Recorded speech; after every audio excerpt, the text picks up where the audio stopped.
अनि अब यसको चाहिँ अब बाग के छ? अब यदि यो भएन तपाईँहरूको अब 10 बुधे माग बुझाउनु भएको छ, अब पोखरा महानगरपालिका मेयर साहबदेखि लिएर अब वडा अध्यक्षलाई सहित यदि त्यो माग पुरा भएन या त्यो कुराहरू कम्प्रोमाइज गर्नु पऱ्यो, यताउति तलमाथि गर्नुपर्ने भयो भने चाहिँ के गर्नुहुन्छ तपाईँहरू चाहिँ? के अरे 16,000 घरधुरीबाट कमसेकम 40,000 जनसङ्ख्या हाम्रो म्युनिसिपलमा साथीहरू घोर परिवारका परिवारहरू छन्। हामी सबै एकजुट भएर चाहिँ सडक आन्दोलन गरेर हामी चाहिँ हाम्रो मागहरू अगाडि बढाउनेछौँ। त्यो ढङ्गले हामी योजना अब 3 वर्ष बित्यो। 3 वर्ष बितिसक्दा पनि अब केन्द्रमा आयोग बनेछ भनेको छ, त जिल्लामा बन्नु बाँकी नै छ। जिल्लामा बन्ने कहिले भनेपछि सुकुम्बासीले यसो बुझ्दाखेरि सुकुम्बासीलाई आडडाल कसरी हुन्छ? आडडाल गर्ने हाम्रै सरकारले गर्छ कि भनेको हाम्रो कुरा कहिले सुनाइ भएन। म पनि 3 महिना सुकुम्बासी आएको काम गरेको कारणले यो बेला 8,000 थियो, तपाईँले आज 16,000 भन्नुभयो। अब यो त दिन प्रतिदिन त बढ्दै गयो। पोखराको अब चाहिँ गाई 2-3 आधा कस्तो झुक्री बनाउनु पायो भने भोलि पोखरामा बस्नु पायो भने मलाई त मजै हुन्छ नि। म टेक बहादुर पुन, वडा नम्बर पोखरा नगरपालिका वडा नम्बर 15 शिवशक्ति टोलको राष्ट्रिय भूमि अधिकार मञ्चको एकाइ अध्यक्ष हुँ र हामीहरू यहाँ बसेको लगभग कति भने 31 वर्ष 47 सालतिरबाट हामीहरू यहाँ बस्दै आएका हौँ। हामीहरूले धेरै चिज झेलनेल गरियो, आन्दोलन गरियो, अनसन पनि बसियो, आन्दोलन गरियो, बत्ती बालियो। हामीलाई यहाँ कतिचोटि आए पुलिसहरू आए लखेटे, अनि बुलडोजर लाउने धम्की पनि दिइयो, छाप्रा उखालियो, दलालहरू पनि लगाए, भूमाफियाहरू पनि लागे। धेरै लड्दा त्यसैले गर्दा धेरै क्रान्ति गर्नुपर्नेको हुनाले हाम्रो नाम, यो टोलको नाम क्रान्ति टोल भन्ने पनि राखिएको थियो। पछि गएर अहिले हामीले शिवशक्ति टोल भन्ने नामाकरण गरेका छौँ। यस बिचमा थुप्रै पार्टीहरू, थुप्रै सरकारहरूको अनुहार हामीले हेर्न पाइयो। सबैले आफूलाई उपा देखाउँदै, आफूले भोट जित्नको लागि नेता बन्दै यहाँ हामीलाई आश्वासन दिँदै जाँदै गरी विभिन्न किसिमका पार्टीको अनुहार र विभिन्न किसिमका नेताहरूको अनुहार हामीले हेर्दै आयौँ। तर हामीलाई मात्रै भोटिङ बक्स मात्रै यहाँ बनाइएको रहेछ। हामीले यहाँ उनीहरूको तर्फबाट केही पनि उपलब्ध गर्न सकेका छैनौँ। हामीलाई भन्ने हो भने वैदिक कालदेखि नैको अर्थ लगाउने हो, हामी द्रौपदीको रूप धारण गरिसकेका छौँ। थुप्रै पाण्डवहरूले हामीसँग आफ्नो इच्छापूर्ति गरेर गए, तर कुनै पनि पार्टीका मान्छेहरूले आएर नेताहरूले केही पनि गर्न सकेका छैनन्। र अहिले पनि यो सरकार जसलाई हामी तन मन धन दिएर आन्दोलन गऱ्यौँ, प्रचार प्रसारमा हिँड्यौँ, पार्टीलाई भरमग्दुर सहयोग पनि गऱ्यौँ, तर अहिलेसम्म पनि कुनै पनि किसिमको सहयोग हामीले पाउन सकेनौँ। नमस्कार, मेरो नाम शशि गुरुङ। म यस पोखरा महानगरपालिका वडा नम्बर 15 मजुवाद्वारे घरबारी राष्ट्रिय भूमि अधिकार गाउँ मञ्चको अध्यक्ष, साथै राष्ट्रिय भगवती टार श्री भगवती टार आमा समूहको अध्यक्ष र हामी विगत 2041 सालदेखि बसोबास गर्दै आएको यो हाम्रो यो ठाउँमा पछि 2074 सालमा आएर प्रहरीको नाममा पूर्जा निकालिएको र 75 सालमा आएर चाहिँ प्रदेश प्रहरी तालिम केन्द्रबाट चाहिँ हामीलाई यहाँ बस्ती खाली गर्न भनेर सूचना टास गरिएको थियो हैन। त्यस्तो समस्या आइसकेपछि चाहिँ हामीले चाहिँ विभिन्न निकायहरूमा मुख्यमन्त्री लगायत स्थानीय सरकारसम्म हामीले चाहिँ हाम्रो समस्यालाई एउटा ज्ञापन पत्र बुझाएका थियौँ। ज्ञापन पत्र बुझाइसक्दा पनि अहिलेसम्म पनि हाम्रो समस्याहरू केही पनि समाधान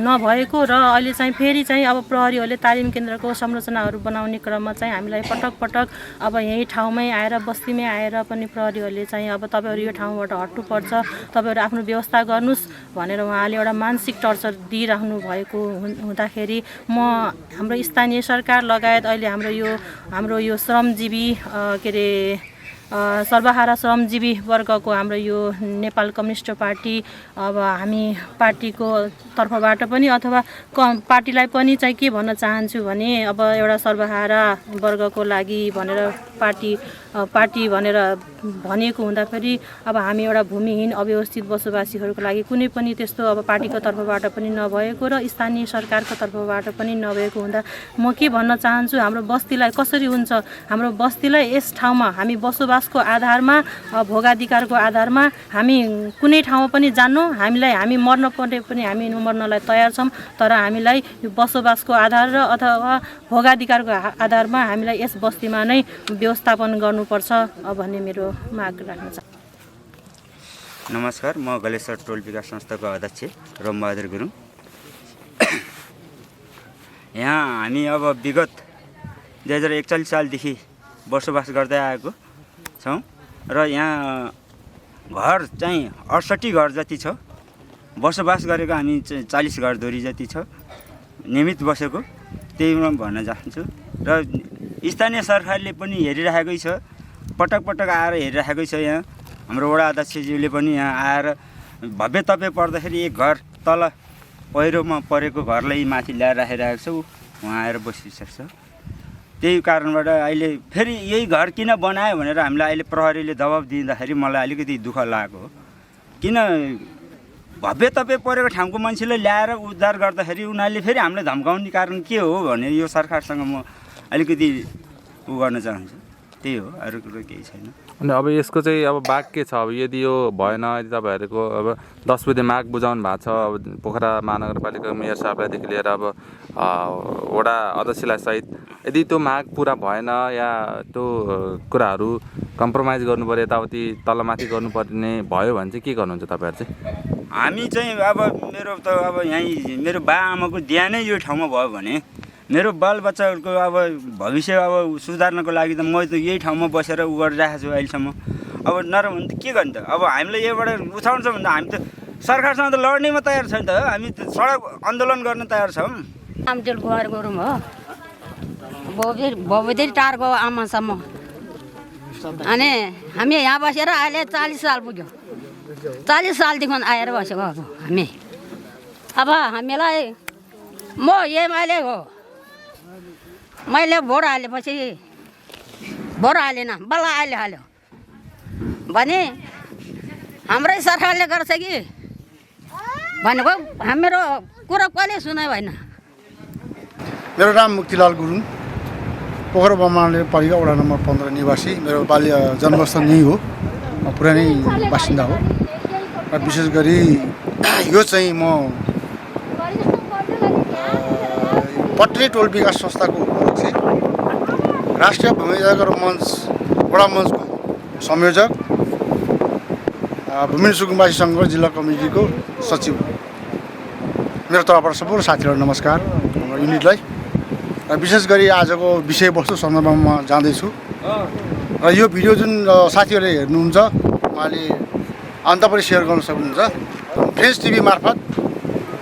म हाम्रो कास्की जिल्लामा र नेपाल अधिराज्यमा भएका सम्पूर्ण सुकुम्बासी वर्ग, सर्वहारा वर्गको नेतृत्व 2052 सालदेखि म अहिले नेतृत्व गर्दै आएको, आज 2077 साल भइसक्यो। सुकुम्बासी आयोगले, राज्यले सुकुम्बासी आयोग चाहिँ 4 र 5 सुकुम्बासी आयोग बसिसक्यो, अन्त 12-13 बसिसक्यो। तर पनि मेरो आफ्नो कार्यकालमा 4 र 5 सुकुम्बासी आयोग बसिसक्यो। त्यो आयोगका अध्यक्षहरू अहिले हाम्रो पोखरा उपमहानगरपालिकाका मेयर श्री मानबहादुर जोशी हुनुहुन्थ्यो। उहाँ पनि एउटा सुकुम्बासी आयोगको अध्यक्षको रूपमा आएर लाल पूर्जा वितरण गर्ने भन्ने कुरा सायद 2075-73तिर उहाँले पनि यो कुरा गर्नुभएको थियो। त्योभन्दा अगाडि यो बस्ती भनेको हाम्रो यो पटनी टोल विकास संस्था भनेको 2052 सालदेखि हामी यहाँ बसोबास गर्दै आएको। त्यो समयदेखि हामीले सङ्घर्ष र दुःख, त्यो सुकुम्बासी भनेपछि माथिकाले हुकुम्बासी अलिकति पुँजीवादी वर्गले राम्रो दृष्टिले नहेरेको रहेछ। अहिले बुझ्दै आउँदाखेरि हामीले सोच्छौँ मान्छे त सबै मान्छे नै हो, तर मान्छेलाई मान्छेमा विभेद चाहिँ ल्याउँदो रहेछ। र तल्लो वर्गलाई हेर्ने दृष्टिकोण चाहिँ अलिक फरक रहेछ भन्ने कुरा मैले बुझेँ। कसरी बुझेँ भन्दाखेरि अब पहिला सुकुम्बासी आयोग बस्यो 2068 सालमा। त्यो बेलामा चाहिँ हाम्रो चाहिँ यहाँ चाहिँ सुकुम्बासी आयोग बसेपछि पहिला सुकुम्बासीलाई पहिचान गर्ने, त्यसपछि पहिचानको आधारमा लाभपूर्वक निकाय दिने भन्ने एउटा चाहिँ डाक्टर बाबुराम भट्टराई प्रधानमन्त्री हुँदाखेरि 2068 सालमा उहाँले सुकुम्बासी आयोग गठन गर्यो। त्यो गठन गरेपछि परिचय पत्र भन्ने एउटा वितरण गर्यो, जुन परिचय पत्रमा सम्पूर्ण कास्की जिल्लाका 8000 सुकुम्बासीले परिचय पत्र प्राप्त गरेको अवस्था छ। जुन परिचय पत्र भन्ने कुरा कास्की जिल्लाभित्र पनि कतिपय कुरा शिवशक्ति टोल, दुवारे खरबारी जस्ता ठाउँमा चाहिँ परिचय पत्रबाट वञ्चित भएको पनि हामीले तथ्याङ्क राखेका छौँ। र विशेष गरी राज्यले त्यो बेलामा चाहिँ अब पहिला पहिचान गर्ने अनि लाभपूर्वक दिने भनेर भनेको, तर सुकुम्बासी आयोग विघटन भयो। फेरि पछि पनि अब 73 पनि हाम्रो मानबहादुर जीसी हाम्रो जो मेयर हुनुहुन्छ, प्रमुख हुनुहुन्छ अहिले, उहाँको नेतृत्वमा एउटा सुकुम्बासी आयोग पछि 3 महिना त्यो विघटन भयो। अहिले पनि राज्यले 2 तिहाईको सरकार, यो चुनावी अभियानमा हामीलाई चाहिँ कम्युनिस्टहरूलाई भोट हाल्नुहोस्, हाम्रो 2 तिहाईको सरकार आउँछ, 2 तिहाई सरकार आएपछि हामी सुकुम्बासीलाई 1 महिनाभित्र 2 महिनाभित्र लाभपूर्वक दिन्छौँ भनेर भन्नुभयो, भोट कलेक्सन गर्नुभयो र हामी जनताले 2 तिहाईको सरकार बनाएर उहाँ केन्द्रमा पठायौँ। आज 3 वर्ष बित्यो, 3 वर्ष बितिसक्दा पनि अब केन्द्रमा आयोग बनेछ भनेको छ, त जिल्लामा बन्नु बाँकी नै छ। जिल्लामा बन्ने कहिले भनेपछि सुकुम्बासीले यसो बुझाएर सुकुम्बासीलाई आडटाल कसरी हुन्छ, आडटाल गर्ने, केन्द्रमा चाहिँ टाउके मन्त्रीले लड्ने, सुकुम्बासीलाई सर्वहारा वर्गलाई अब उहाँले भन्नु के भनेर हामीलाई भोट मागेको थियो भनेदेखि अब हामी भनेको सर्वहारा वर्गको पार्टी हो, नेकपा भनेको सर्वहारा वर्गको पार्टी हो, हामी तपाईँको भलो गर्छौँ, लाभपूर्वक दिन्छौँ, तपाईँलाई रोजगार दिन्छौँ, किसानलाई मलको व्यवस्था गर्छौँ भनेर अनेक किसिमको प्रलोभन देखाएर अब ल त 2 तिहाई सरकार केही गर्छ भनेर जनतामा ठुलो चाहिँ आशा लिएर हामीले चाहिँ अब मेरो कास्की जिल्लामा सुकुम्बासीको नेतृत्व गर्दै आउँदाखेरि चुनावी अभियानमा पनि हामीले धेरै ठुल्ठुलो कार्यक्रम गऱ्यौँ। उहाँले हामी लाभपूर्वक दिन्छौँ भन्यौँ, तर अझ चुनावी जिताएर पठाएर 3 वर्ष भइसक्यो। अब जिल्लामा एउटा समिति बनाएर उहाँले चाहिँ सुकुम्बासीको व्यवस्थापन गर्न सकिरहेको अवस्था छैन। यो अवस्थामा आइपुगेका छौँ र उहाँले भन्नुहुन्छ आज पनि हामीले पोखरा महानगरपालिकाका प्रमुख श्री मानबहादुर जीसीज्यूलाई हामीले सुकुम्बासीलाई समयमा व्यवस्थापन गरियोस् भने आज 10 बुँदे मागसहित ज्ञापन पत्र हामीले बुझाएका छौँ। वडा नम्बर 15 पनि हामीले बुझाएका छौँ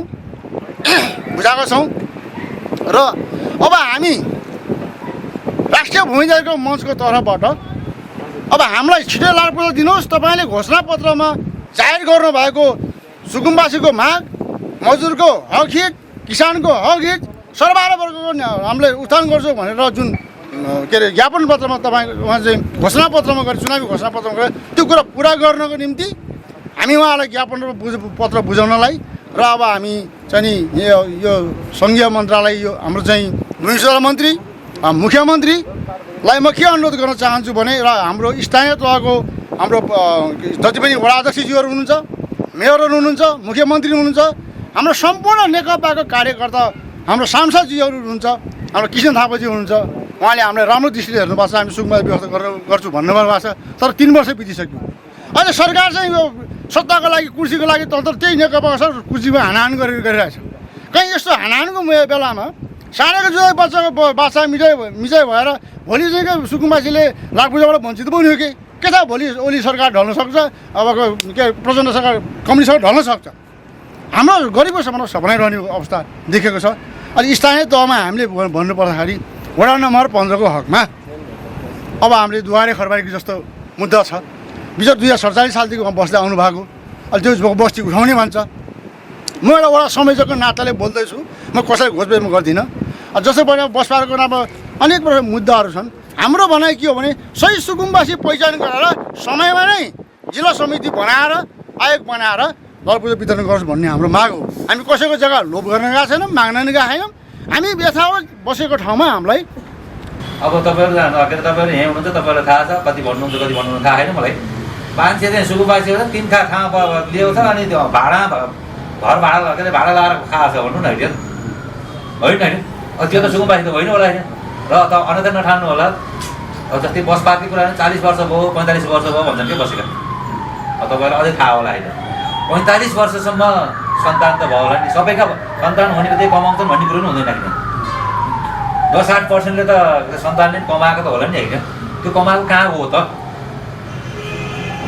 यो पहिचान गरेर गइयो भने हामी धेरै छिटो नै यसलाई फरफारा गरेर जान सक्छौँ हेर्नु र वास्तविकले मात्रै पाउँछ होइन राख्यो नत्र भने फेरि होलसेलमा गइयो भने गाह्रो हुन्छ क्या अनि यो चाहिँ तपाईँले ल्याउनुको ठिक छ नेपाल सरकारले नै भूमि आयोग पनि बनाएको छ अब काम पनि गर्ला होइन होइन गर्ला भन्ने चाहनु पऱ्यो नि होइन र हाम्रो भूमिका त के भन्दाखेरि महानगरपालिकाभित्र भएकाहरूलाई कहाँ कसरी व्यवस्थापन गरे जग्गाको व्यवस्थापन गर्थ्यो भन्ने उसले होइन हामीले पनि त्यो उपयुक्त ठाउँमा नै लगभग त्यस्तो हुन सक्दैन हामीले हामी सहजीकरणको भूमिका मात्रै हाम्रो राखेन कि अब यो मलाई भन्नुहुन्छ भने तिमी राम्रो भएको तिमीले व्यवस्थापन गर भने हुन्थ्यो होइन तर फेरि मेरो यसको बारेमा अलिक मेरो फरक छ है धारणा हेर्नु चाहियो तपाईँले मैले भनेको म पनि 3 महिना सुकुम्बासी आएको काम गरेको कारणले त्यो बेला 8,000 थियो तपाईँले आज 16,000 भन्नुभयो अब यो त दिन प्रतिदिन त बढ्दै गयो पोखराको अब चाहिँ काहीँ 2-3 आटा यसो झुप्री बनाउनु पायो भने पनि पोखरामा बस्नु पायो भने मलाई त मजै हुन्छ नि त म अहिले पोखरा मेरो साँच्चै पर्पल पोखरामा मेरो एकाना पनि छैन मेरो भएन एउटा घडेरी चड्काएर भन्नु चाहिँ सकिएला तर त्यो धेरै दिन लुक्दैन कि होइन होइन त्यसो भए यसलाई कसरी अब त्यो खोला किनारमा बस्या अनि अब के भन्छ नबस त्यहाँ नबस भन्दा नि सकिँदैन बस्दाखेरि बाढी पीडित भएपछि अनि यही महानगरपालिकामा ल्याएको होइन होइन अब त्यो बस्ने नहुने ठाउँ जोखिम ठाउँ त बस्या नि होइन अब उनीहरू पनि अब जस्तै यो हस्पिटल चोकको अगाडि हेर्ने भने त्यो बस्नु हुने छ त यही यो के अरे नेकपाको कार्यालयको अगाडि हेर्ने हो भने के साँच्चै बस्नु हुने छ त बस पार्कै भन्नु नि एकछिनलाई धेरैका नहोला धेरै जसो के छ भन्दाखेरि कताबाट पस्ने कताबाट निक्लिने हो टिन हालेको छ तिनलाई नि गरिनुहुन्छ होला फर्ने लाङखुट्टे दिन त्यहाँ नि आउँछन् होला आउँदैन होइन के मान्छे बस्न लायक छ त त्यहाँ भन्नु न एकछिनलाई मलाई भन्नु चाहिँ छैन के होइन अब तै पनि के अरे नागरिकको रूपमा बसियो नि त अब अलिकति अब फरक ढङ्गले बस्नु पाउनुपर्छ भन्ने हो कि मान्छेलाई सधैँ त्यो तरबार झुलाएर कहिले हो के हो भने चाहिँ जहिले पनि तराई पनि आउँछ जहिले पनि सुकुम्बासी भनेको छ दिमागमा पनि कहिले कहिले नफरत पनि खालको क्या कि हाम्रो यो जातै हो त सुकुम्बासी भने जस्तो भन्नु राख्यो होइन त्यो हामी अभिभावकलाई त भयो होला बच्चाहरूलाई पनि तनाव त्यसो भएर अब यो आयोग बनेको छ होइन होइन अब त्यहाँ नीति निर्देशन अनुसार अब यो 6 आना भनेर 6 आना पाउनुपर्छ भन्ने कुरो नि अब त्यो के होला त्यो होइन त्यो बेलाको त्यो आयोगले कस्तो खालको चाहिँ त्योहार लिएर आउने हो होइन अब तुरुन्तै बन्ला केन्द्रमा भनेको त्यही होला 7-8 महिना भइसक्नु लाग्यो होइन अब यहाँ पनि बन्ला सहकार्य गरेर समन्वय गरेर जति पनि भूमिहीन छन् पोखरामा उनीहरूलाई अब व्यवस्थित बसोबासमा रूपान्तरण गर्ने र एउटा आयोगले काम गरिरहेको परिस्थितिमा स्थानीय सरकारको हिसाबले हामीले त्यो भूमि सम्बन्धी समस्या समाधान आयोगलाई हाम्रो स्थानीय तहको हिसाबले हामीले गर्ने सहयोग सद्भाव सहकार्य हामी सबै गर्नेछौँ र पोखरा महानगरपालिका वडा नम्बर 15मा हामीले भूमि सम्बन्धी समस्या समाधान आयोगले एउटा फर्म डेभलप गरेको थियो हामीले करिब यहाँ 650 जति हामीले सम्बन्धित ठाउँमा हाम्रो वडा नम्बर 15मा 650 बस्ती भूमिहीन सुकुम्बासी रहनुभएको छ उहाँहरूको व्यवस्था गर्नुपर्छ भनेर सम्बन्धित ठाउँमा हामीले जानकारी पनि गराएका छौँ र यो भूमि सम्बन्धी समस्या समाधान आयोगले मलाई लाग्छ निकट भविष्यमा छिट्टै नै काम सुरुवात गर्नेछ त्यतिखेर स्थानीय तहको हिसाबले हाम्रो सहयोग सद्भाव रहने कुरा यहाँहरूको बिचमा राख्न चाहन्छु धन्यवाद नमस्कार नमस्कार जय भूमि मेरो नाम प्रेम बहादुर गुरुङ राष्ट्रिय भूमि अधिकार मञ्च काशीको अध्यक्ष यो खास गरी भूमि अधिकार मञ्चले यो भूमि अधिकारबाट वञ्चितहरूको हक अधिकार सुनिश्चित गर्नका निमित्त यो वकालत गर्ने बहस गर्ने एउटा चाहिँ यो मञ्च हो त्यस कारणले यो कास्की जिल्लाको हकमा यो हाम्रो चाहिँ यो जिल्लामा धेरै हाम्रो टोल मञ्चहरू गाउँ मञ्चहरू चाहिँ गठन भएको सङ्गठनहरू निर्माण